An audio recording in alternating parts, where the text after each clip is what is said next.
trouble with this truck before.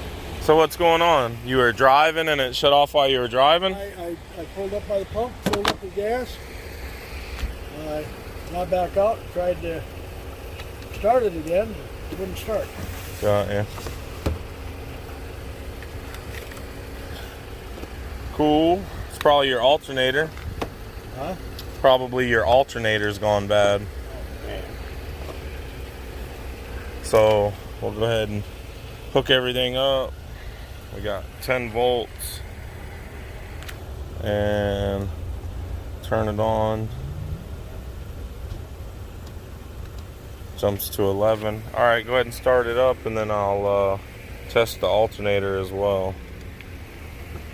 This is your alternator, if you're wondering, which is just another name for generator. Thank you very much. Oh, we ain't out of the woods yet, Pops. All right, so on the box, we're reading 10.9 volts. So you're gonna have to pull it into a spot here and shut it off and get a tow truck because your alternator's bad. This here's going bad on you. You gotta be cranking out 13 volts. This one's cranking out 10.9 volts. So that's why it shut off on you. Usually if your vehicle shuts off while you're driving, it's either the fuel pump or the alternator. Typically is what it's going to come down to when you're driving. My alternator's down. Right, so if I were to shut this box off, the vehicle would die and shut off. So I'm going to leave the box attached, and I'm going to put the hood down but not close it, and I'll have you move into a parking space. That way you're out of traffic. And in other words, now that it's running, I can't drive it anymore. no, Just kill back out. it'll die right back out because your alternator is what powers your computer and everything while you're driving, not your battery. So alternator is another name for generator, right? If the generator goes out, the computer goes out. If the computer goes out, the car shuts off, and that's essentially what happens to you. The only reason it's running right now is it's running off of the amount of battery that I've got in this pack. Once this pack's depleted of power, the vehicle would shut off again. So basically all I could do is leave this attached to get you into a parking space over here in the shade or something, and you know, maybe over there. That's probably a good spot right up against there. There's nobody over there. What by the tree there? I would go all the way over to there because you know people cut through here. You don't want to get hit. Pull right over there. Yeah, just pull over there. Maybe back it in or something. That way the tow truck can get you pretty easy, and we'll just set this down like so. All right.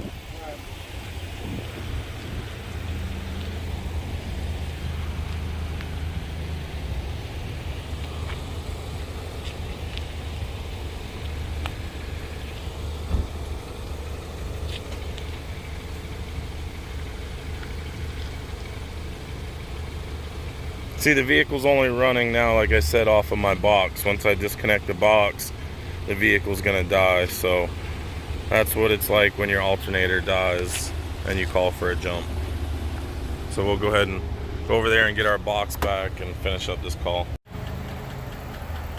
All right, you guys, so we'll go ahead and pull our jump box off of here, and this gentleman's gonna call in and get a tow truck.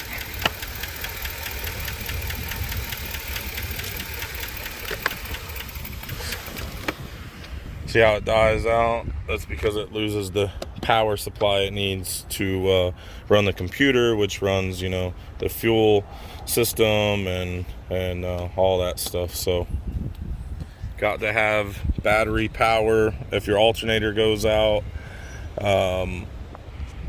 So as you've seen, the vehicle died out. That's because I disconnected the battery supply to it. Of course, the battery's completely drained and the alternator's not putting any power out. So, you know, you disconnect that and it dies. Now, in a pinch, you can get a new battery. You can put the new battery in and the vehicle will start and run, and that'll get you to the house maybe 45 minutes away or something.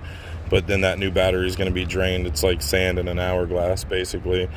But that will get you, you know, off the side of the road and back home in a pinch. So if you guys need to, try that. Alternator like this probably run you about 160, 180 bucks at the parts store, you know.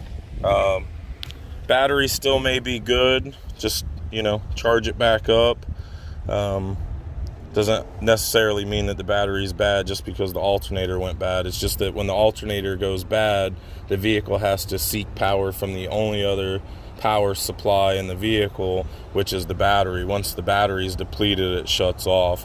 So get a new alternator, charge up the battery, and then start it back up and drive it and see how it goes. You know, the battery may still be good.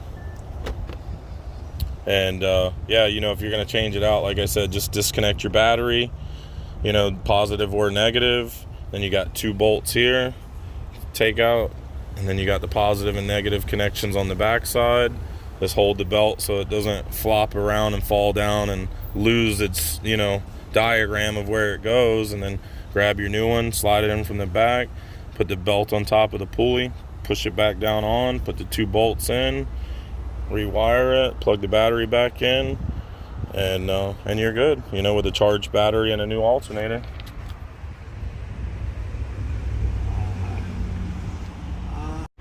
Yeah, you always want to charge up your battery when you're changing your alternator, because if you put your brand new alternator in and you don't charge up the battery, and let's say it does start up and the battery is not so depleted that it won't start or whatever, it's going to overwork your new alternator right out of the box and make it charge up this battery and supply the power to the vehicle at the same time. What you want to do is have the battery charged up so the alternator only has to power the vehicle and not power the vehicle and charge up the battery, because that'll sometimes ruin your brand new alternator. So you want to make sure you definitely charge this up or replace it when doing an alternator swap.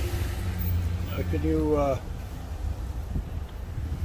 there's some way I can put something on there to, The tension?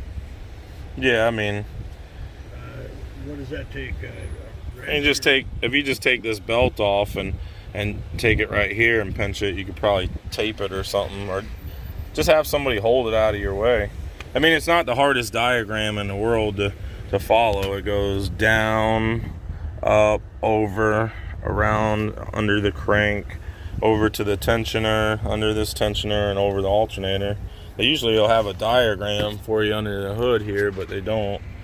Always take a picture too, you know, take a picture of the belt layout, so if it gets, you know, crazy, you can redo it. This is your tensioner here. Well, I think that's one too. That's just a pulley. This is your tensioner over here. So this is the one that you could crank and it would make it tighter or looser, you know what I mean? So I'd have to put a socket on that? Yeah, put a socket on there. A wrench. Right, and then it'll bring it in and make it loose, and then you can take that all off. Alright, you guys, I appreciate you tuning into the channel. Don't forget to like and subscribe, drop us a comment, and we'll see you on the next one. Bye now.